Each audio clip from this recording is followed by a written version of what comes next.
Can't even get through the end of the regular season, Drew, before we have 13 new coaches signed on in the NFL. I'm kidding. We have actually 4. Pretty big number. Welcome into Sports Around the Bar. We're glad you're back with us. Again, we've got a lot to talk about today. As always, I am Jake. This is Drew. If you're new here and you don't know who we are, welcome in. If you are a regular, I bet you're tired of hearing me say that every episode. Who are you? I'm Jake, if you haven't heard, okay. and this is Drew. And we're glad you're here. Today, we've got a lot to talk about. We are going to talk about these new coaches, who made the right moves, who made the wrong moves. Maybe everybody won. Maybe everybody lost. We're going to go over that. We want to get your opinions on that as well. We're also going to talk about the Patriots and whether it's time for the gang to split up and whether it's time for Belichick to move off and do his own thing, or whether it's Brady's turn to retire or go play for somebody else, whether Robert Kraft is going to sell the team. No, I'm just kidding. That one's not going to happen. But the talk is out there. Everyone's like, oh, Patriot Dynasty's over. The gang's splitting up. We're going to talk about all of that, as well as some XFL rule changes as well as anything you want to talk about. Today is your show. You got that burning question eating you up, just been weighing heavy on you that you want to ask us. Today is the day to talk about it. Women's croquet. If that's what you want to talk about, we will talk about it. We'll come up with something. Today is your day for it. Drew, man. Is there a league for that? Yeah. Did you mean English Premier League, of course. Did you mean crochet? No, that's knitting. Yeah. Croquet is a mallet game where you hit the ball through like weird... But you said female, so I assumed you meant crochet. But yeah, because we don't know anything about the male side of the sport. I didn't even think... Okay. Any female croquet questions, point them right to Drew. Obviously, he can answer all of them. As well as anything else. Again, throw it out there. We want to hear about it today. Welcome in, guys. Drew, how's your day been, man? Welcome to the show. It's great. Besides, pushing out a rib and then putting it back in place, I'm perfectly fine. Getting old is wonderful and beautiful. Good to see Austin and Jacob. Oh, well, steal my thunder. Hi, Austin. Hi, Jacob. Don't listen to Jake. Listen to me. No, listen to him. He knows some stuff about female crocheting. Croquet, but yes. But the male crocheting part, he doesn't know much about. We're still talking about croquet, right? We're still talking about sports? Yeah, I'm talking about... This isn't sewing around the bar. Sewing and knitting, yeah. Okay. Got it.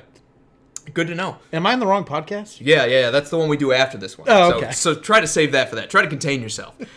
Anyway, guys, welcome in. We're going to start. Why don't we start with the first head coach signing? Do you want to double back and talk about the Redskins again? Do we want to talk about their addition of Ron Rivera? We feel like we've talked about it, but we can talk about it again if you want to hit on it again. We can. Justin, good to see you, man. Of course, always rooting for the Pack. Jacob actually has a question for you. He says, Jake, are you nervous about the Ravens? I think anyone who says they're not would be lying. Any team. This is clearly one of the, if not the most talented team in football. They sent 12 Pro Bowlers off this year. This is the team to beat in the AFC for sure. And there's a reason they're the 1 seed. They've been absolutely fantastic, especially after the first couple weeks of the season when they started clicking with this new offense. Yeah, I'm nervous. Do I think they can do it? Sure. Do I think 9 points is too much for the Vegas odds? Yes. So I like the Titans in that pick. But if they're going to win, it's gonna be tough. That's all I can say. It's going to be tough. Justin, hi. Good enough. I know you. I know you. What? Good. He wanted me to say Well, it is Tuesday. Yeah, you said anything that we want to talk about. So if that's what we want to talk about. I was just taking care of that. Good job. Welcome. Chris is here. Want to say hi to Chris? How you doing, Chris? And he wants to know, will the Sports Around the Bar survive a Chiefs-Titans championship game? I think we'll both be delighted just to get there. We'll be more delighted when the Titans win it and, Drew gets over his little surly bit and everything else. But, yeah, I think we'll survive. We've played against each other before. We've had our feuds and everything else, but we always seem to find a way to get over it. We don't forget, but we do forgive. Or do I have that backwards? We forget, but we don't forget. Well, I don't know. Doesn't matter. It's going to be fun, though. I hope that happens. I hope it does. I think it'll be fantastic. It will be perfect. And then, only one of us will be alive after that game. Suicide by alcohol. Exactly. Got to go out somehow. Now, Robert says, hey there, guys. He says, good hires for the team's change of the new decade is good. He also says, go Cowboys. Well, let's talk about the Cowboys. I feel like we've talked about Ron Rivera. We both like the hire. We both like them going defense. We both like them bringing in Jack Del Rio as their defensive coordinator. For all that defensive talent, okay, I'll sum it up here real quick. For all that defensive talent they have on this team, those 2 big Alabama boys, as soon as they bring in Chase Young from Ohio State with the 2nd overall pick, that is going to be a formidable defense. They're going to have an identity that's important. They're going to run the ball well. Darius, guys, like that hire. You agree? You like that hire? Yeah, absolutely. What do you think about Mike McCarthy? Because the Cowboys sprung first. From being the last team to fire their coach, they were the first one to hire one.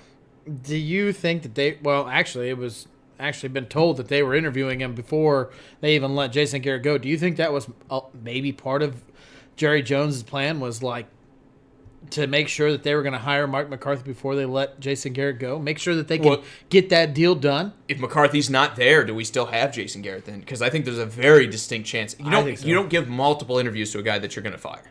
Yeah.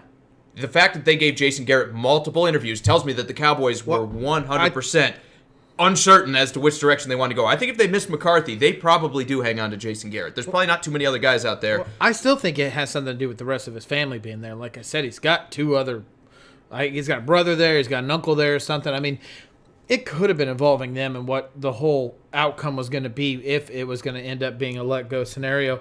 Scott, good to see you, man. He says that the Titans have to keep the Lamar Jackson off the field on Saturday night. Ideally, yes. The Titans would love to ground and pound just like they did against the Patriots, but the Ravens run the ball really well as well. It's going to be incredibly interesting. I think they're going to have to find a way to confuse him because last season, what we saw the Chargers do, I don't think will work again. We saw the Chargers just stack the field with defensive backs and say, we're going to just be as quick as you are or almost as quick as Lamar Jackson is. You're not going to be able to outrun us very easily, and we're going to try to out-finesse you almost. These days, with with guys like Mark Andrews stepping up, the way they've invested in power running in Baltimore, they've said, if you want to do that, that's fine, but then Mark Ingram's going right up the gut on almost every play. I don't think you're going to be able to have the same game plan. I think the Titans are going to have to come up with something else creative to throw this offense out of rhythm, and then, yes, they're going to have to dominate possession, and I think they're going to have to score a lot of points. I don't think this game, they can win it 13, I guess it was 20-13 at the end of the game, but they're not going to be able to go into this game 14-13 for the vast majority of it like they did against the Patriots. Michael, good to see you, man. Jeremy says he's here, and boom! I'm excited you're here, man. I'm glad you're here. Yeah, welcome in, Jeremy. Ian, always good to see you, man. Justin said he was just saying Jake is stealing your thunder, and I was available to acknowledge. I acknowledge you, man. Plenty of time. Jeremy says the Cowboys hired a cold-weathered Jason Garrett. I don't think that's fair, especially when you look at the Packers' offense this year and how it's actually regressed a little bit than when they had Mike McCarthy. Even somewhat last year. I mean, if you compare what he's done when he was there, the numbers are almost identical to where they're at right now, just slightly worse today. And they hired Matt LaFleur, who's supposed to be the offensive guru, the genius, everything else. And I'll admit, they're running the ball a little bit more. I don't think it's fair to say he's cold-weather Jason Garrett. I don't like the fact that he quit on the team. I don't like Jason Garrett. I think he can probably be the kind of guy that gets stuck in a rut, and you're just, he gets in these kind of funks where nothing changes. It doesn't seem to matter what's going wrong. You're just going to keep sledding no matter what happens. And I don't think that's always what you want in a head coach. I think a change of scenery changes all that. Yeah, I think the message gets old, and sometimes when you have a great coach, doesn't mean that he can't be great somewhere else, because regardless if you like Mike McCarthy or not, he is a Super Bowl champion head coach. I mean, that is plain and simple. He is part of a group that's very slim. So regardless, you got to kind of add the word great to him as a coach. So you kind of sit there and go, well, if he can have any of that mustard just left to kind of push this team, which is littered with talent. Let's not forget, he's not picking up the Giants. He's not picking up Carolina. He's picking up the Cowboys, who have somewhat of a starting quarterback at this point, a great running back. Here's the question. Wide receiver I'll go into it core, afterward. Go ahead. And a defense that's honestly, in my opinion, way underperforming this year. Well, here's the most interesting point of this hire, I think. Obviously, he's worked with Aaron Rodgers. We know he knows, and Brett Favre. We know he knows things when it comes to quarterbacks. We know he knows how to work with both big personalities, because Aaron Rodgers, let's face it, isn't the most easy guy to get along with, but he also knows how to maximize the talent of his quarterbacks. Is it possible the Cowboys move on from Dak Prescott, don't offer him the $35 and $40 million contract that he's likely to command and be the highest paid player in the NFL when he signs that contract, and sign a Phillip Rivers and sign a Tom Brady? I mean, they have the offensive line. They have Amari Cooper. They have Michael Gallup, who's much improved. I don't love the tight end situation, but Jarwin's not terrible. If they get Witten back, fine. don't love tight end, but they still got a couple guys that are okay, and they have the offensive line, most importantly. I think now it's a huge possibility that happens because there's no doubt about it that he's going to want his quarterback. The problem is Jerry Jones got to sign on to it too. I would love to see it, and that's exactly my point. I think it's statistically incredibly unlikely because Jerry Jones says, I don't care, we're going to pay Dak. He's already said it a couple times already. He says Dak is going to be the highest paid player in football, everything else. I think they're going to go break the bank for Dak Prescott regardless. I think the mind is already made up for that. But let's just pretend that Jerry Jones isn't that convinced that Dak Prescott is a $40 million man, $35 million man, whatever you want to call it, if they sign Phillip Rivers. I think this team could win a Super Bowl. Phillip Rivers has never had an offensive line. Phillip Rivers has had a bit of a running game here lately, but Zeke Elliott, you got to admit, I'd probably take him over Melvin Gordon, wouldn't you? Yeah, even Austin Eckler. He knows how to catch the ball as well. I've heard a lot of people critical of this signing because they're like, oh, Mike McCarthy doesn't run enough. Zeke knows how to catch the ball. Does it matter if you're throwing it to him 4 yards away from you or whether you're just running the ball or throwing a pitch play? I mean, isn't it almost the same thing? The result's the same as long as he's getting the touches. I think this team, with Mike McCarthy, you're stepping up in an offensive perspective. You're getting a smarter guy that runs a better system on offense than even Jason Garrett runs. And I know there was talk about Jason Garrett going off and being a head coach, an offensive coordinator for the Redskins. That didn't pan out, but I think that the Cowboys have still gotten better at offensive coordinating and offensive scheme by hiring McCarthy. Whether Dak stays or Dak goes, I think this team is going to be back and ready to compete in 2019, or in 2020, I should say. Time change. I'm still not used to saying it. Nate says, where is Brady going? Patriots. But, I mean, he could theoretically leave and go somewhere. If he's leaving, he's going to go somewhere with a great offensive line. Like Dallas. Like Indianapolis. Do I think that happens? Of course I don't. Yeah. Justin says they should have hired Aikman so they don't have to hear them listen to him broadcast games on TV. Cowboys couldn't just take one for the team He and says get we another all one out of don't the booth. have to listen to him. I agree. I'm right there with you. Well, it's actually kind of funny. If you listen, as the Cowboys lose, he quieted up really quickly. Didn't say a whole lot. That is true. That was tough. I mean, That was Joe Buck literally holding everything up during that broadcast. And Joe Buck was rubbing it in a little bit. He's like, oh, what do you think the Eagles have to do to lose this game at this point? And he just didn't say anything. I was like, I've been there. We've been there. Ricky, good to see you. He says the Titans are winning it all if they get past Baltimore. Well, Ricky, I got to call you out on that one because you said whoever wins between the Patriots and Titans, we're going to win it all. You can't now give another option between there. And then next week it'll be whoever wins between the Chiefs and the Titans, going to win it all, goes to the Super Bowl. Whoever wins between them and the 49ers. Your Super Bowl pick is already the Titans, man. You're stuck with that one. Frank, good to see you, man. Jeff, good to see you.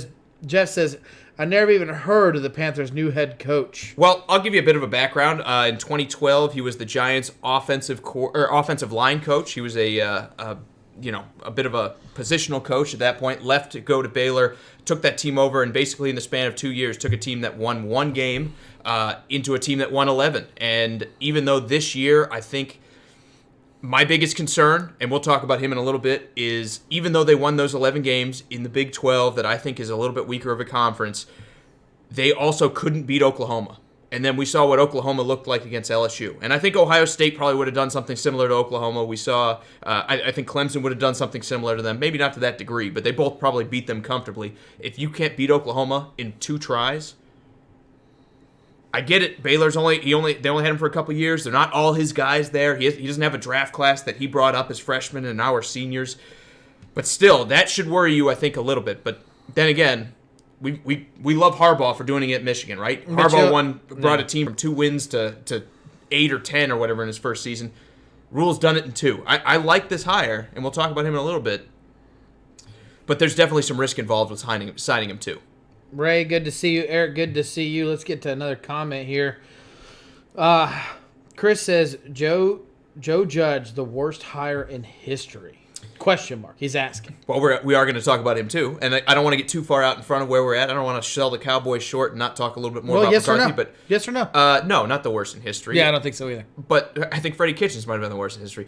But I think when you look at what they had to do, the Giants obviously wanted Matt Rule, former positional coach. The writing was on the wall before they even fired Pat Shurmur. They're like, they're probably interested in this guy coming in as their head coach.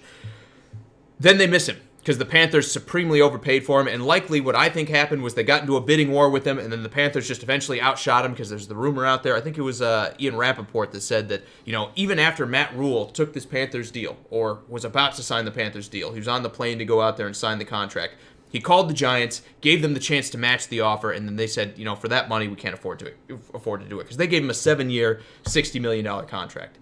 As soon as they missed on that, do I think they panicked a little bit? Yeah, I think they did. I think they said, we can't be the Bengals from last season and sign the 8th coach. We can't be the Bengals and not get our guy. So instead of, maybe continuing the search, maybe you wait. You get someone like Bieniemy coming out from the Chiefs when the Chiefs get knocked out by the Titans in the AFC Championship like we talked about. Maybe you wait on a couple of these other guys. Maybe it's Josh McDaniels that you just need to interview because he's just recently been knocked out by the Patriots. Maybe you interview a few more guys before you settle on Joe Judge. But I think they said, we missed our first guy. There's no way we're missing our second. We're signing him. There was talks about him signing with Mississippi State as their head coach. They said, we will not have the chance to miss our guy. I think that's more what it is. And I won't say that Matt Rule wasn't the first pick, but I think it was a very close second because the rumor has it is they were already planning or discussing a report before even it became public that Rule was signing with the Panthers. But who knows? We'll never really know the truth. Ricky says, no, he's just saying they could beat him. Tannehill's going to pull a Plunkett and win it all, and the Titans are going to pull a Giants from the 9-7 Super Bowl win. It's a huge dreaming right there. I think he's dreaming a little bit. And Justin, he's beaten me to my own point. He says Daniel Jones was the worst draft pick in history too, but Dave Gettleman seems to know something, and he says you can't lie. Daniel Jones was pretty decent. I absolutely agree. It seems like every time I doubt Dave Gettleman, he seems like he just punches me in the gut, and he's like, I know what I'm talking about, and you don't. So I've just given up doubting him. I've given up doubting him. I like the hire. I don't love the hire, but I like then again, I've been wrong before. It's kind of like the Daniel Jones pick. I don't like it until I see more. Eric says, finally my boys fired him. Hopefully McCarthy works out better. I think you are going to get a guy that is going to be able to run your football team without the shadow of Jerry Jones because they aren't as close as friends as Jason Garrett and Jerry Jones were. I think Jerry Jones taking this hire was, without saying it, maybe publicly going, I am going to take a step back just a little bit and let my coach coach this team. Right? No, just a little bit, because I don't see Mike McCarthy where he had options to go to Panthers. He had the options to go to the Browns, the Giants. He took this knowing he probably had a little bit of more say because let's not forget this guy's a veteran head coach. Yes, many years in the league as a head coach. You're buying experience. Highly here. Do I doubt he's going to come here and be like, yeah, you can do everything and tell me what to do for my team. And I think he's going to have a bigger ego than Jason Garrett did. Jason Garrett struck me a lot of times as a yes man. He was the guy that goes to Jerry Jones, and Jerry Jones says, we're paying Dak Prescott $40 million. Yes, sir. Okay, can't wait to have him back. We're paying Zeke all this money. Yes, sir. Can't wait to have him back. We're paying our defense all this money. We're paying our offensive line. We're paying this guy, paying that. At no point did I ever think Jason Garrett said, I would actually rather we spent the money here. I actually would rather if you got me this. I would rather if you did this. I think Jason Garrett was more of a guy that was a good soldier, and that's not always what you need as a head coach. You need the guy who pushes back a little bit. Whether it's your GM, whether it's your owner, you need the guy who's going to say, look, respectfully, you brought me in here to do this job and to do it to the best of my ability. You think I'm the expert. Now let me be the expert and tell you what I need as opposed to you telling me what I need to run my football team. I think you're going to get more of that out of Mike McCarthy. And I think that's incredibly important because the Cowboys for a long time have seemed to have been missing a little bit of that, just that fire from the head coach spot.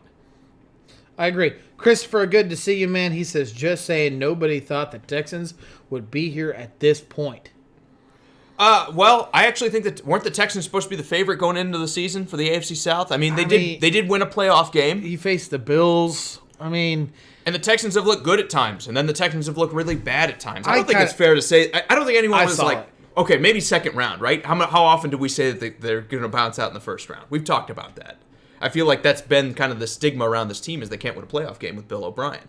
Right. Now, hopefully with that behind them, they come out against Kansas City, not because it's your team, but I'm saying for Texans fans, that they're hoping that stigma's behind them and they can go into this game and play much better football than we saw them play against the Bills. They got pretty banged up. We'll see what happens. I'm not saying that it's going to happen. I know that's what Texans fans are. Yeah. Like the monkey is off the back now. Yeah. You're not worried about, the first playoff win with Bill O'Brien or moving into the next round with Bill O'Brien. Now that the ceiling has been shattered, hopefully the Texans are hoping that, the sky is the limit at this point.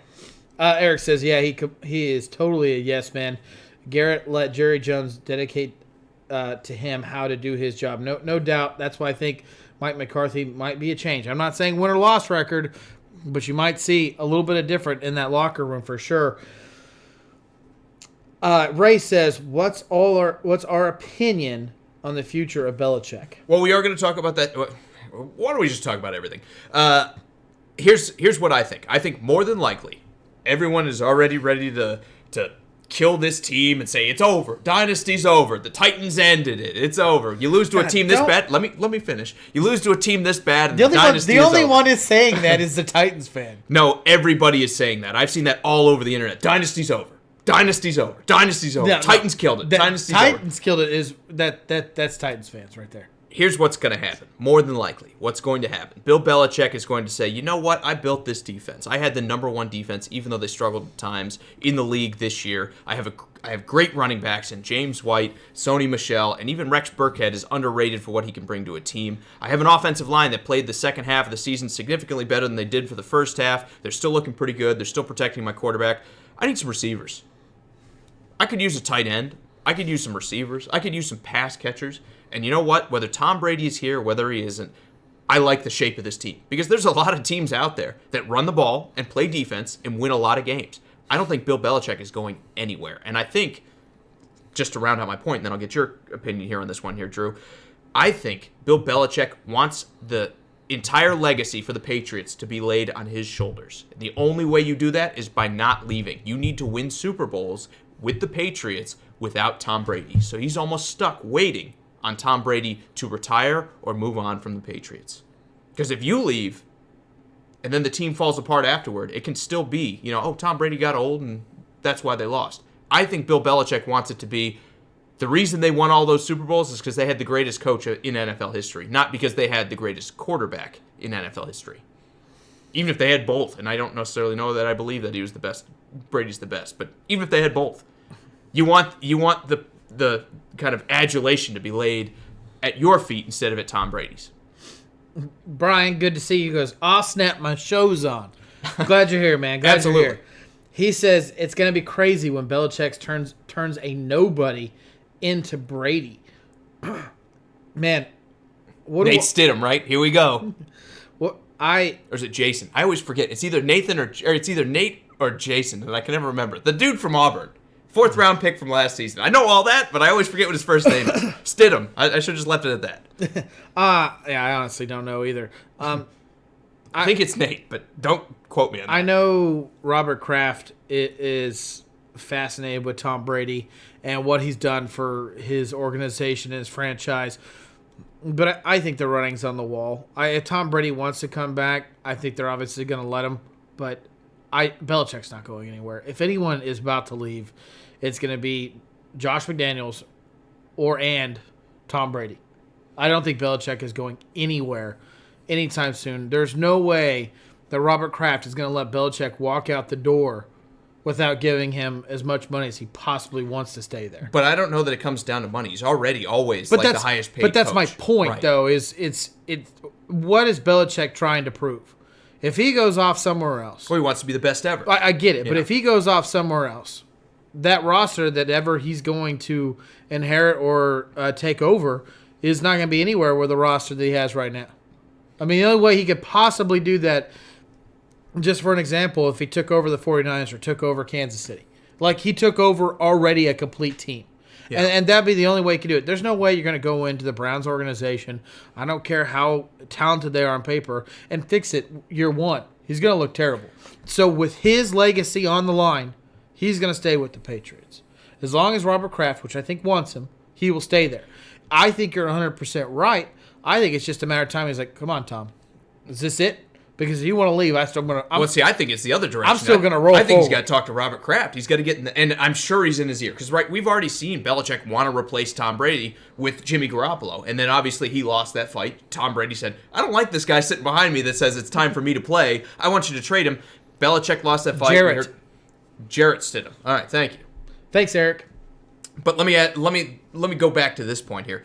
I don't think I get what you're saying, where he may not want to take over like the worst team in the league. He doesn't want to go to like a Cardinals level team from last season, or he doesn't want to take over the Lions from Matt Patricia and have to build from scratch. But the other nice thing about being a head coach is I don't think your reputation takes that kind of a hit when you take over that bad of a team. Because when you take over a pile of garbage, even if you're Bill Belichick, everyone's going to be like, yeah, but did you see the roster? And then the real question is, can he turn it around? Can, in 4 years or 5 years, have a team back to winning to Super Bowl caliber again? And I think he could do that, because I think he still is one of the best talent scouts, or has one of the best eyes for talent in the NFL. And I know people are not criticizing him. They're like, he's only had one Pro Bowl level receiver in Gronkowski, or tight end, in Gronkowski and all this other stuff. And I'm like, look, they've had talent at those positions, okay? Yeah. They've had talent all over the board, and they've had guys that have been talented and they've let walk because they just don't want to pay them. Yeah. I think when you look at Belichick, he holds all the cards still. He's still the most important piece in New England. But the gang's coming back together. He's going to want the Patriot legacy to be on him, because if he leaves right now, even if they bomb out, everyone's going to say Tom Brady's 43, and it all fell apart when Tom Brady got old. I mean, you can sit there and say that about his receiving core, but if you look back at who he's drafted in the receiving core, they've all kind of panned out. Edelman panned out. They just did N'Keal Harry. I know that's a little bit early, but they not a great start, but I'm with you still. But Gronkowski drafted him. It worked out. Aaron Hernandez. We don't like him as a person, but you got to admit he was a good tight end, right? Right. There's a reason. But he has had other things. The thing is when you're sitting in Belichick's office and you're looking at your roster and you're going, man, we're There's good. a reason Urban Meyer overlooked all those murders. We're a great team. We don't need to go out and draft a high sought after wide receiver. We might take one, but you don't got to go out there and draft him. You know what you're drafting? Linemen, defensive backs, linebackers, and pass rushers. They're bringing in guys like Trent Brown. And they're like, hey, Randy Moss, you want to come play another year with us and see what you can do? Exactly. Hey, at the time, Mohamed Sanu right now. Right. Or Chad Johnson at the time, Ocho Cinco at the time. Or Josh Gordon. They're like, hey, we can make you better than what you are right now because we have someone like Tom Brady and you're walking into my system. So when you talk about the receiving core, he didn't ever really have to draft anybody, and everyone he did draft seemed to work out. I agree. I absolutely agree with that. Justin says the Patriots bring in Cam Newton, ? I really don't think so, and here's why. Because they, at the end of the day, I don't think they want to bet on another injury-prone guy. I think it's more likely they bring in someone like Andy Dalton. If Tom Brady left, I think they would probably bring in Andy Dalton and then try to draft somebody. I don't think they would try to go for the injury-prone quarterback. They want to have a guy that they can count on to make enough plays, let the defense do its job, and simply that's it. All you need is a guy to be a game manager, and you can win with this Patriot roster. They run the ball really well. They block really well. They play defense really well. They play great special teams. You've got a championship kind of formula right there. We've seen teams win Super Bowls like that. All you need is a guy to not make a lot of mistakes. Not that Cam Newton makes just a massive amount of mistakes. I think they're looking for a little bit better of a passer, and the guy that when you say, Andy, it's 3rd and 7 and we need a first down, we're more likely to trust you throwing the ball than we are someone like Cam Newton. Eric says he forgot to tell us that his hometown high school won the state a couple of weeks ago, man. Congratulations to them. They dominated their opponent 55-12. That's awesome, man. Congrats to them. I love high school sports. Scott says KC better be ready for a crazy game. The Texans had a bad game last time they played. It's time for a good game. Yes. I'm ready to see the Texans kind of live up to the potential that everyone has been telling me that they have in the playoffs. And don't get me wrong, I like Deshaun Watson. I think he's still an up-and-coming quarterback in the league. Obviously, he's one of those guys that you look to and say, 10 years from now, he might be the Aaron Rodgers or the Tom Brady or the Peyton Manning or the Drew Brees that's perennially there and perennially having success. But it seems like every time the Texans have got to the playoffs, they've choked. And I know they beat the Bills, but it seems like they beat the Bills because the Bills choked harder than they did. I can't pass this up. This is a great comment. Paul, good to see you, man. And this is not the comment I was talking about, but I don't want to ignore it because it's good too. He says the Vikings are going to crush the 49ers. Michael, that was already commented a few. He says, Paul, we shall see, but he doubts it. I kind of doubt it too, but I think it'll be a great matchup. I think the Vikings are getting hot at the right time. I said last week I thought that was going to be the best game, Vikings versus Saints. And I think this week you have an equal caliber team. I mean, look how close the Saints and the 49ers were in the regular season when they played. We're in for another slugfest. The real question to me is, does Kirk Cousins have 2 big games in it? This is a great comment. We got to get to it. Scott says, if Belichick does make another quote-unquote Tom Brady at quarterback, does that hurt Tom Brady's legacy? Yes. And I think that's part of the reason why Brady wants to win as many Super Bowls as he wants to win. And he wants to keep going. You got to remember, not many coaches coach into their 70s in the NFL.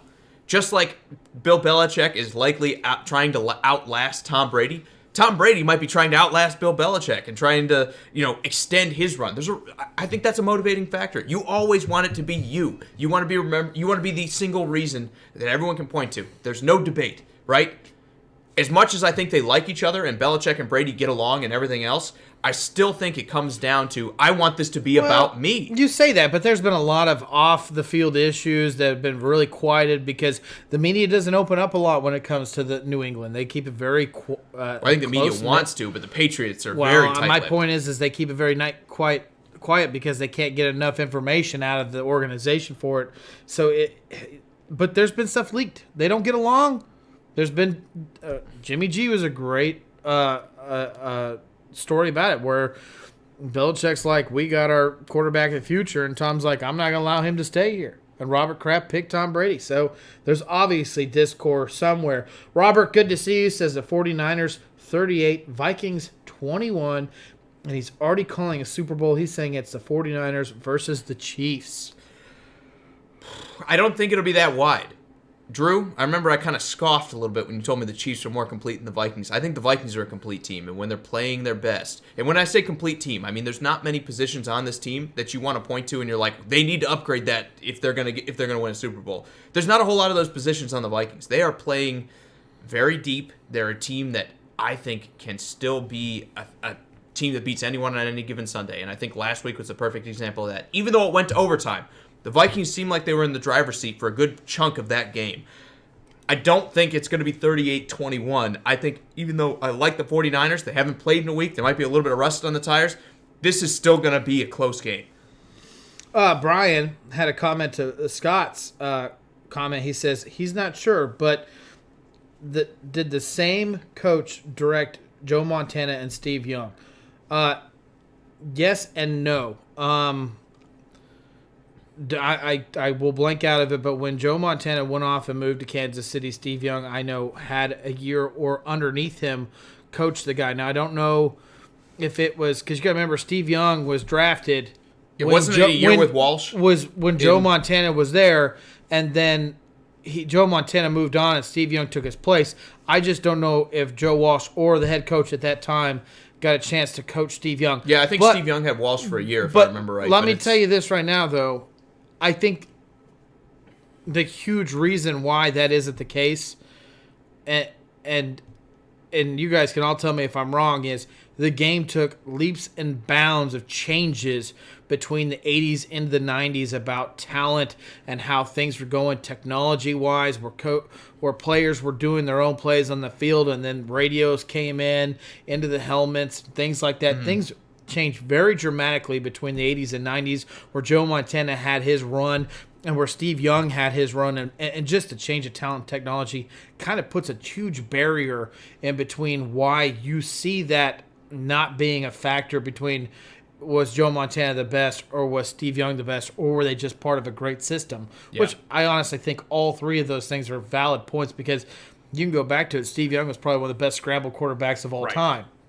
And more importantly, that didn't happen a whole lot back in the day. He was almost the guy that revolutionized the game. And he was left-handed, which was also a very rare thing at that time. Yeah, and nobody scrambled. Like, back then, it was my quarterback throws the ball, or we hand it off to the running back. He was almost, I don't want to say he's brought on this onset of now we all have these running quarterbacks. Like, he's the only guy to do that.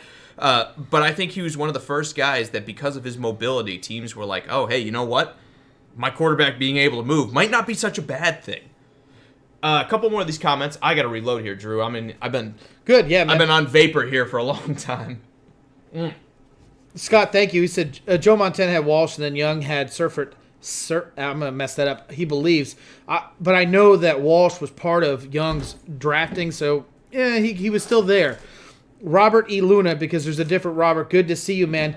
He says it's good to see a new team with the rep of the AFC Patriots, meaning the Titans, the the Ravens, the Chiefs, and the Texans, not the Patriots. Patriots have dominated for a long time. It's going to be refreshing Super Bowl. He thinks that the Ravens and 49ers are going to have a rematch in this Super Bowl. Could be. I'm hoping it's not that because I don't want to see another rematch. I want to see one of these other teams get there, but you never know. Obviously, those are the two favorites, so the 1 seeds. Odds are that's what will happen, and I think Vegas kind of agrees with that. But I think this is going to – maybe we're in for a surprise, Drew. Maybe we're in for a surprise. Like I said, I like the fact that the Ravens have rested 20 days before playing the Titans here. I got a real quick question because every time – and let me get this straight. Ray C. Corrales is here. Ray Pratt shows up too. Are you guys friends? Because every time, I swear, it's both Rays. It's kind of like Highlander. There can only be one Ray. Okay, let's not do that. Go ahead and fight because I want to know which Ray is the most powerful Ray. No, I'm kidding. It's good to have both of you guys here. Ray is already picking the winners. He's saying that the Texans, the Ravens, the Vikings, and the Seahawks. Ouch. I don't see Titans on there. I know that's I don't both see, of our teams I don't eliminated. See the Chiefs, yeah. Would you want to see that anticlimactic of a setup for Sports Around the Bar where his team doesn't move on, my team doesn't move on, we don't get to face each other, and you don't get to hear... Michael, I'm sorry. I don't mean to interrupt you. Steve Young was traded away from Tampa Bay. Thank you so much, man. No, it's fine. Go ahead. Say whatever you need to say. No, I was wrong. I was wrong. I mean, I was probably like 9 when that happened. Okay. Michael, thank you for proving. Thank you. Did you Google it? Be honest. Did you Google it? No, I was going on top of my head, and I'm drunk as crap. I'm not talking about you. Oh. Justin says, Tom Brady is just holding on to this dream stretch. Honestly, the man should just move on. What else does he need to do? Let the next guy get his shot? That's actually an opinion I actually disagree with heavily. If this is all you have ever done in your entire life, think about this. Most of these guys have been doing this since Pee-wee football, since they were 8, 9, 10 years old. This is all they know. You do commercials, you do all kinds of stuff, you marry models, everything else. Sure. That's the most important thing. How many guys in the NFL go on to do a bunch of, high-profile things after they retire? This is this moment. I'd never want to criticize a guy for hanging on too long. I criticize the organizations for sticking with them for too long, if that's the case. Like Eli Manning and the Giants. I don't blame Eli for wanting to stick around and wanting to be a starting quarterback. That's not Eli's job is to want to play football, and I respect that. Even despite the odds, even despite the age, everything else. It's always on the organization to not be romantic and say it's time for us to move on. So even with Tom Brady here, I don't think it's fair to say he should just give up. Well, I mean, they were 12-4 this year. 12-4, regardless of his shape. They were very close to making a Super Bowl. I don't want to say he lost it for them. I think he was the weak link when it came down to it of the rest of this team, or one of the weak links, him and the receivers. But I don't think that you can say that Tom Brady needs to retire because he's just that big of a liability. And I'll never be the guy that's like, I'm tired of seeing you. You're too old for me. It's time for you to retire. So I don't mind Brady hanging around, to be honest with you, Justin. Michael, good to see you. Luke, good to see you. Robert Day has a question. He says, how do we think that Montana and Young would do into the game today with the fact that you can barely touch the quarterback? See, I'm generally of the opinion, at least, that most athletes in the past would not be as good today. Even someone like Michael Jordan. I don't know that he would be as good in today because the size difference, the training regimens, everything else, I feel like every league, pretty much every sport has improved. People say, what if Babe Ruth played today? I don't know that Babe Ruth would be any good in baseball. What I do believe that I think probably guys like Montana and Steve Young would probably have more of a ability to compete because, like you said, they're not taking the hits they used to take. They're going to get that better training that a lot of guys have. I just don't know size-wise if you have a 330-pound man who can run as fast as you, especially if you're Montana, that can run as fast as you, hitting you constantly. I don't know that he holds up. I really don't. But I think, again, everyone needs to be respected for the era they played in rather than the era coming forward because I think the same thing will be true 20 years from now where the game advances and humans somehow keep getting bigger, and now you have 380-pound men running like 4.4s or 4.5s and stuff like that. So I don't know that it's fair to say how would they do in today's NFL because, yes, the rules are less physical with the hits, but you're getting hit by bigger men. You almost had to do that or nobody would be alive at the end of the season. David, good to see you, man. Dalton, good to see you. Perry, it's always good to have you here. Definitely want to hit a couple of those. Good to see you too, Michael Wellborn, if he didn't say hi to you. And we got multiple Michaels too. I'm just trying to hit everyone I see. Drew's a bad show host. That's why he didn't say hi to you. I'm the worst. Do they work out today's... See, I'm also the other side of the thing, of the spectrum, where it's like, do I think that Tom Brady could survive in the era of the 60s, 70s, and 80s? I don't really know that. I mean, to be honest, I think you know it the most perfect way you can. You respect the era that they played in, because that's the best way to put it. I think, honestly, if you are going to be great, you're going to be great regardless of what era you play in. But there is a significant difference, because you nailed it right on the dot. People are bigger, they're faster, and they hit harder.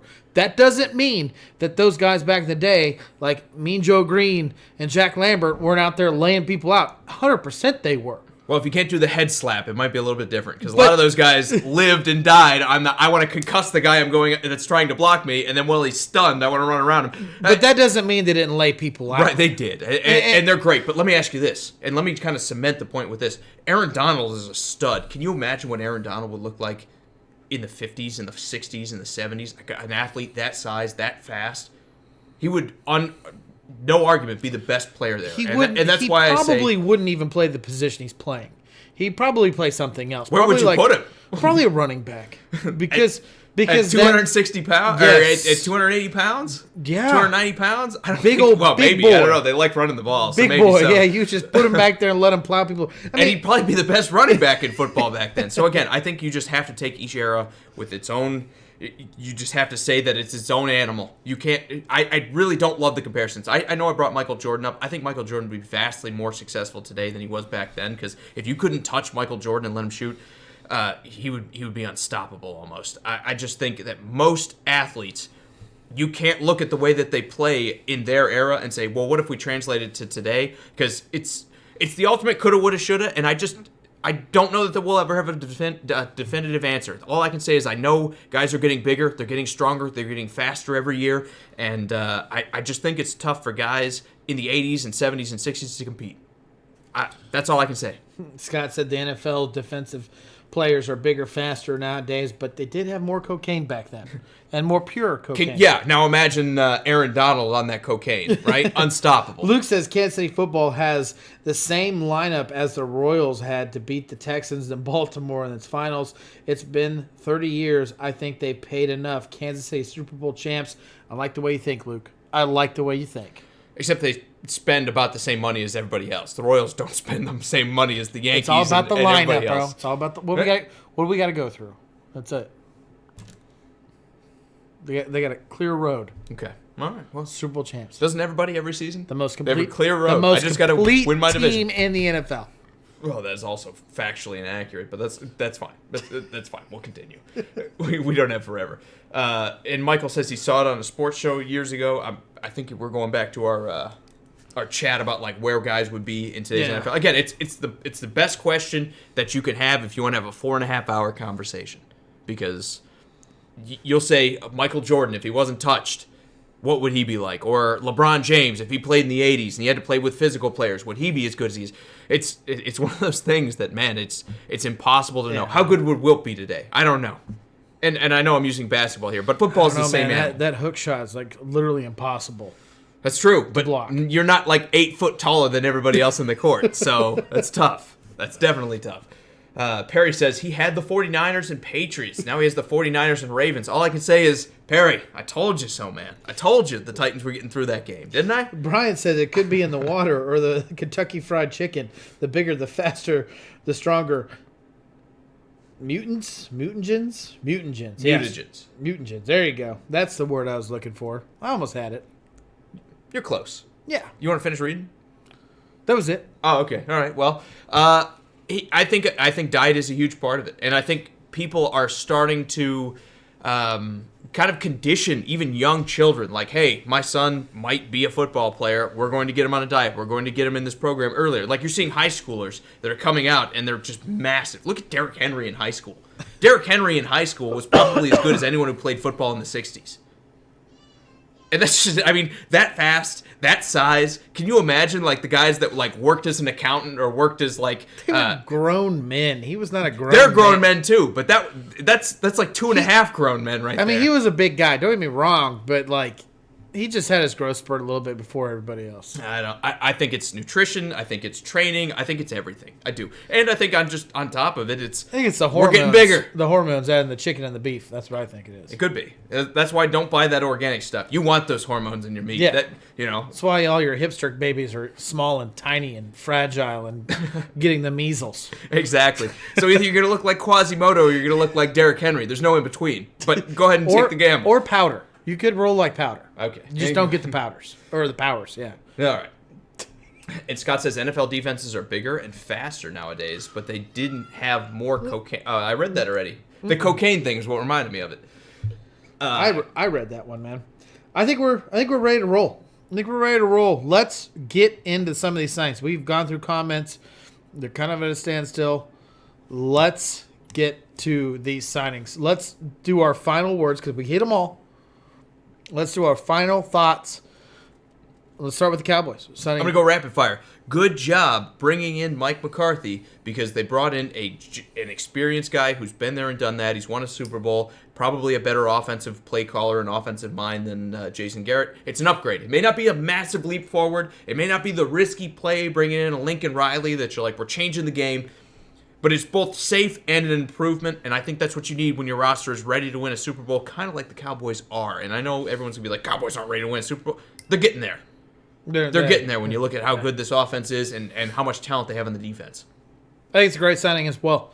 I think you get a guy that is a different quarterback coach that obviously when you look at what Garrett and Dak has done, it didn't seem to work out or pan out the most positive way possible.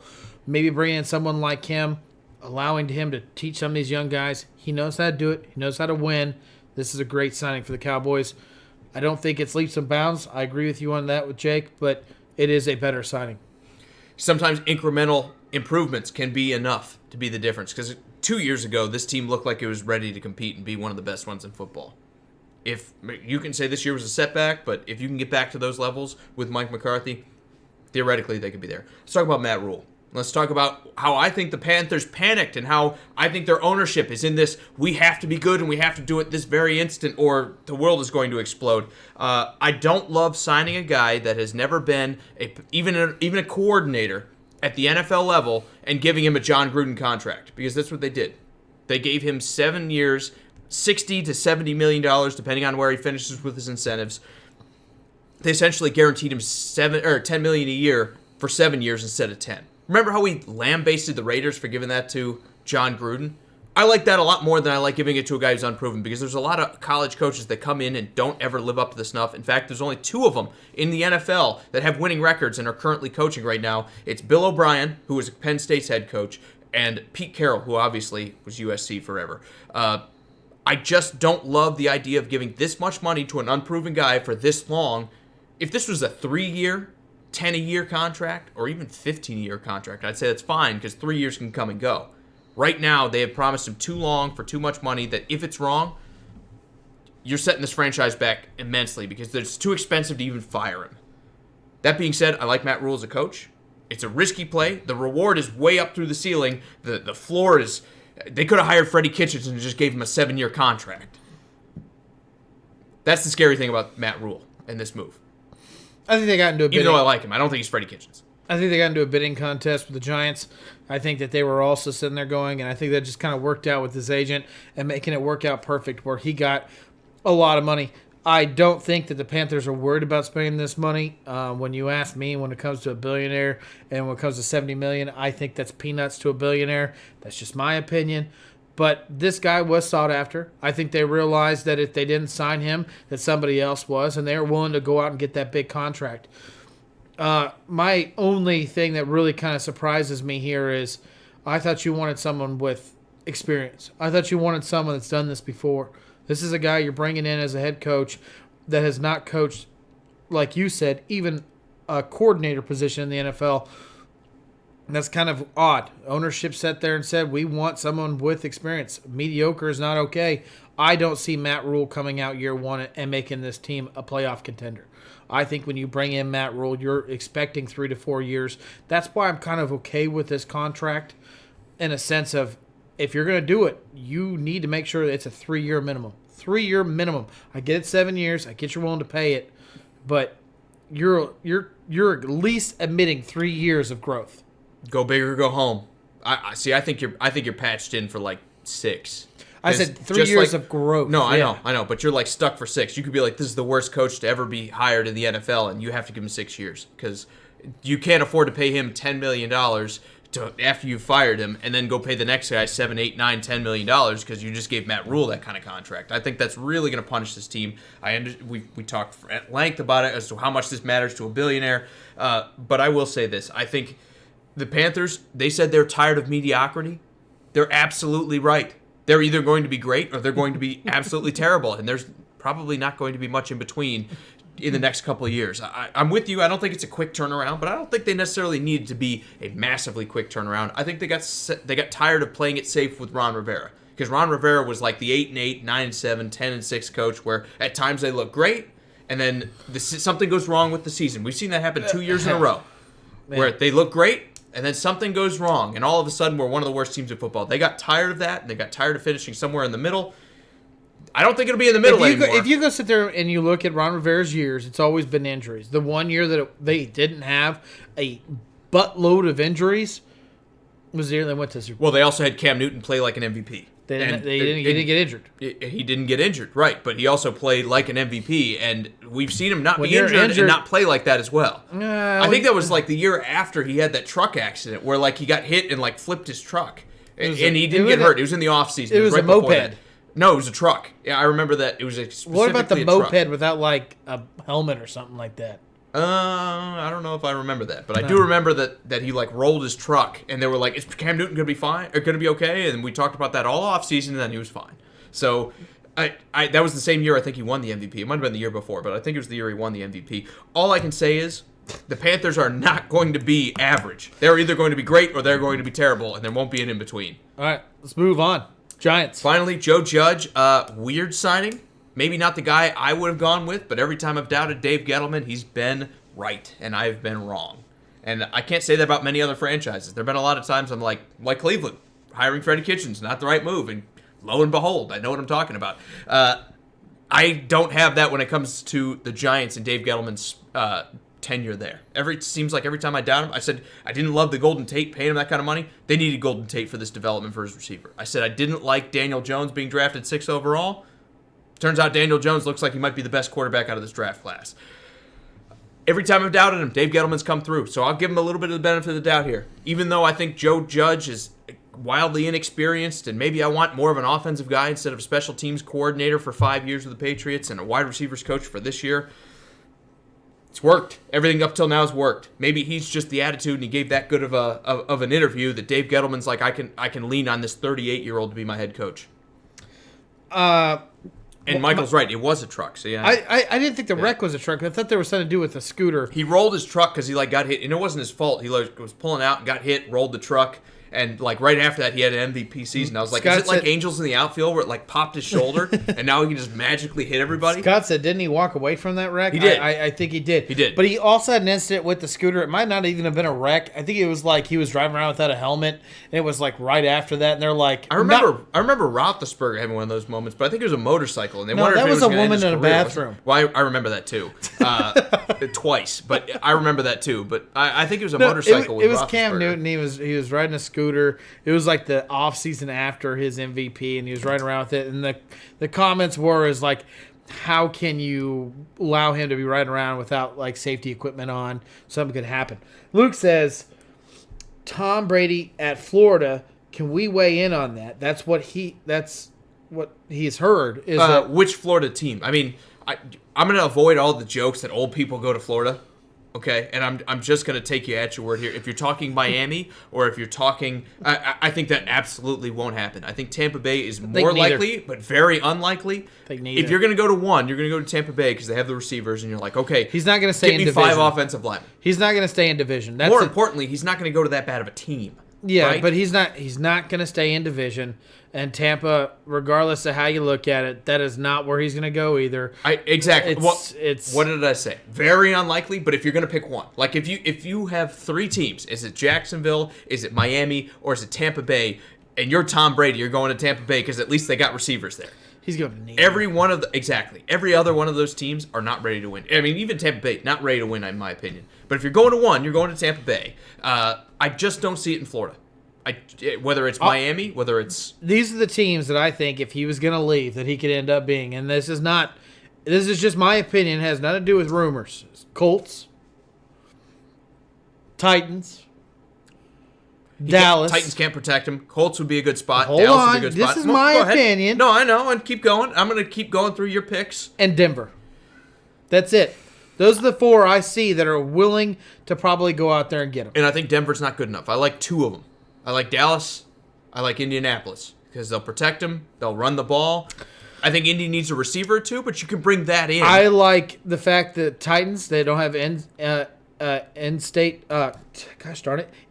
income tax. That's what I was going with that one. Which is big to a lot of these players, especially it's his last contract. Sure. It's the last time he's going to make money.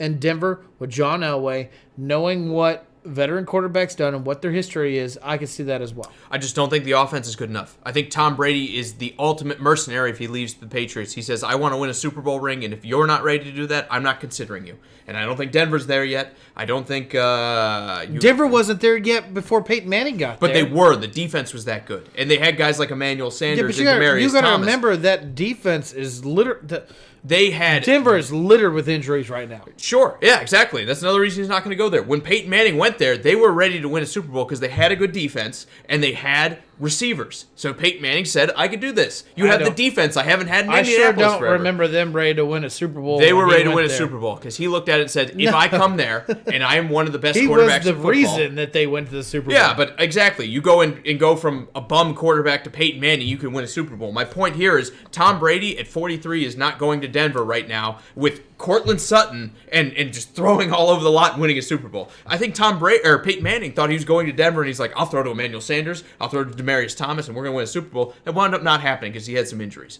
What happened instead is the defense was like, oh, by the way, we're like top 2 in the league right now. We're amazing. The defense kind of came on, and that was the reason they won the Super Bowl, but they lost one because Peyton Manning got him there. They won one because the defense stepped up. I don't see him going there now because I see neither of those things actually happening.